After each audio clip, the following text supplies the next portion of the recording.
দেশের কপিকা হ্যাঁ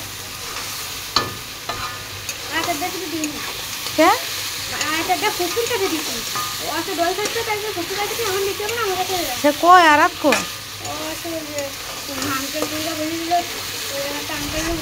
আজকে মুরগির মাংস রান্না করেছিলাম। এটা দেশি মোরগ, একদম বাড়ি পালা মোরগ, এর কোনো ফিড খাওয়ানো না, কিছু না।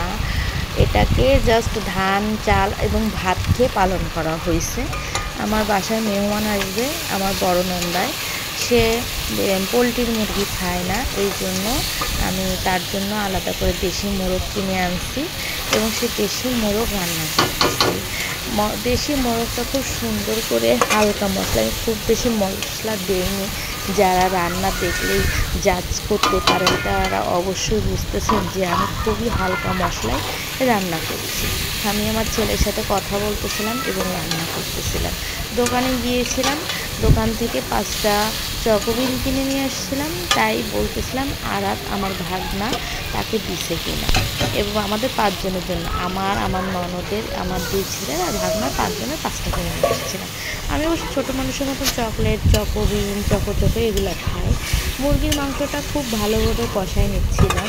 দেখেন, খুব কম তেলে, কম মশলায় এবং কম ঝালে রান্না করেছি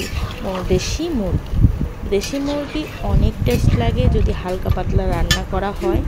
আর যেহেতু রোজা ছিল, সবাই খুব বেশি ঝালের খাবার কেউই খেতে পারবে না, এই জন্য খুব বেশি মশলার খাবারও আসলে খাওয়া যায় না। যাদের গ্যাস্ট্রিকের সমস্যা আছে, গ্যাস্ট্রিকের সমস্যা বলতেই না, হালকা মশলা হালকা তেলের খাবার খাওয়াটা আমি মনে করি স্বাস্থ্যের জন্য অনেক ভালো এবং এতে স্কিন খুব ভালো থাকে।